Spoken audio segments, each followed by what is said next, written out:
दोस्तों, आप सभी का कन्याल हिंदी कहानी YouTube चैनल में एक बार फिर से स्वागत है।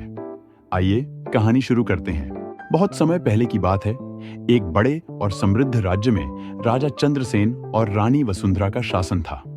उनका राज्य सुख समृद्धि से भरा हुआ था और प्रजा अपने राजा रानी को अत्यंत प्रेम करती थी।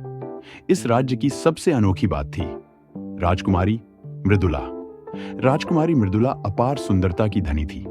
उसकी काली घटाओं जैसी बाल, कमल की पंखुड़ी जैसी आंखें और मोती जैसे सफेद दांत उसे अद्वितीय बनाते थे। लेकिन उसके बारे में सबसे प्रसिद्ध बात उसकी आलस्य की आदत थी। राजकुमारी को कुछ भी करने का मन नहीं करता था।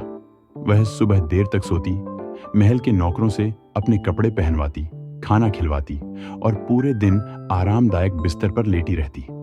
जब उसके माता पिता उसे कुछ करने के लिए कहते तो वह हंसकर कहती, राजकुमारी मेहनत नहीं करती, वे सिर्फ आराम करती हैं। राजा रानी उसके इस स्वभाव से परेशान थे।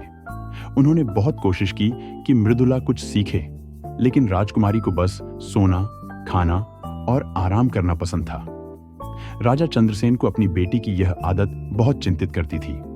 वह सोचते थे कि जब मृदुला बड़ी होगी और उसे अपने राज्य की जिम्मेदारियां संभालनी पड़ेंगी, तब क्या होगा। एक दिन राजा ने रानी से कहा, हमारी बेटी को अगर उसकी आलस्य की आदत नहीं छुड़ाई गई तो यह पूरे राज्य के लिए बहुत बुरा होगा। रानी भी इस बात से सहमत थी। उन्होंने राजकुमारी को कई शिक्षकों से पढ़ाने की कोशिश की, लेकिन मृदुला कभी भी ध्यान नहीं देती। वह पढ़ाई के समय जम्हाई लेने लगती, तलवार चलाने के समय बहाने बनाने लगती और घुड़सवारी के समय कहती कि उसे डर लग रहा है। राजा ने राजकुमारी को समझाने के लिए महल में एक बड़ी सभा बुलाई। उन्होंने दरबारियों और मंत्रियों से पूछा, राजकुमारी के आलस्य को दूर करने का सबसे अच्छा तरीका क्या हो सकता है। कुछ मंत्रियों ने सुझाव दिया कि उसे सख्ती से प्रशिक्षित किया जाए, तो कुछ ने कहा कि उसे महल से बाहर भेजकर मेहनत करना सिखाया जाए। लेकिन अंत में महामंत्री सोमदेव ने एक बहुत ही रोचक उपाय सुझाया। राजा महाराज, हमें राजकुमारी को एक ऐसी स्थिति में डालना होगा जहां उसे खुद काम करने की जरूरत पड़े। जब तक उसे हर चीज तैयार मिलती रहेगी, तब तक वह कभी मेहनत करना नहीं सीखेगी। राजा को यह सुझाव पसंद आया और उन्होंने तुरंत इसे अमल में लाने का निर्णय लिया। अगले दिन जब राजकुमारी सुबह उठी तो उसने देखा कि महल पूरी तरह खाली था। न कोई नौकर, न कोई रक्षक, न ही कोई महल का सदस्य। राजकुमारी ने जोर से आवाज लगाई, मेरा नाश्ता कहाँ है? लेकिन कोई उत्तर नहीं आया। राजकुमारी को बहुत भूख लगी थी। उसने खुद से रसोई में जाने की कोशिश की, लेकिन उसे यह तक नहीं पता था कि आग कैसे जलाते हैं। उसे महसूस हुआ कि जब नौकर होते थे तब यह सब कितना आसान था। धीरे धीरे दिन बीतने लगे और राजकुमारी को समझ में आने लगा कि बिना मेहनत के कुछ भी संभव नहीं। एक दिन जब उसे बहुत भूख लगी तो उसने खुद खाना बनाना सीखने की कोशिश की। कई बार जलाने और फैलाने के बाद आखिरकार उसने एक साधारण रोटी बना ही ली। अरे वाह, मैंने आज खुद बनाया।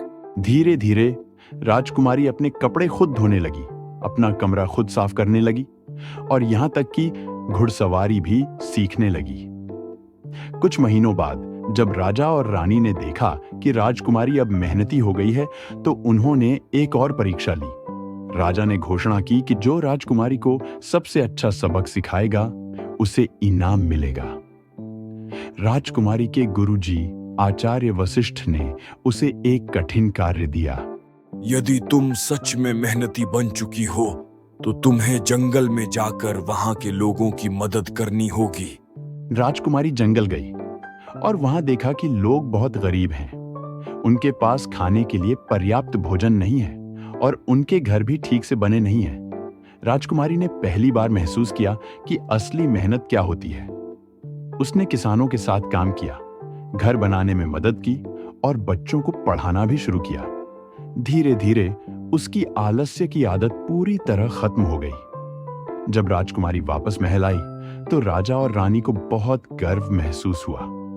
अब मृदुला न सिर्फ मेहनती बन गई थी, बल्कि उसे यह भी समझ में आ गया था कि मेहनत करने का असली आनंद क्या होता है।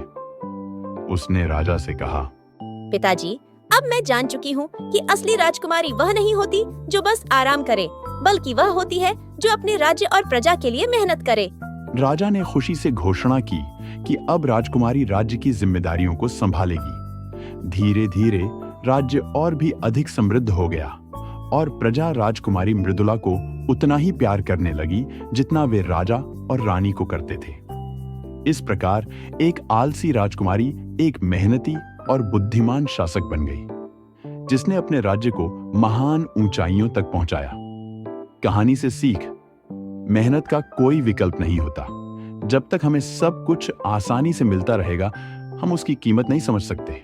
असली खुशी मेहनत करने और दूसरों की मदद करने में होती है। आलसी बनकर हम जीवन में कुछ नहीं कर सकते, लेकिन मेहनत से हम कुछ भी हासिल कर सकते हैं। दोस्तों, ये कहानी आपको कैसी लगी? कमेंट करके जरूर बताना। साथ ही वीडियो को लाइक और शेयर करके चैनल को सब्सक्राइब कर दीजिए। बहुत बहुत धन्यवाद।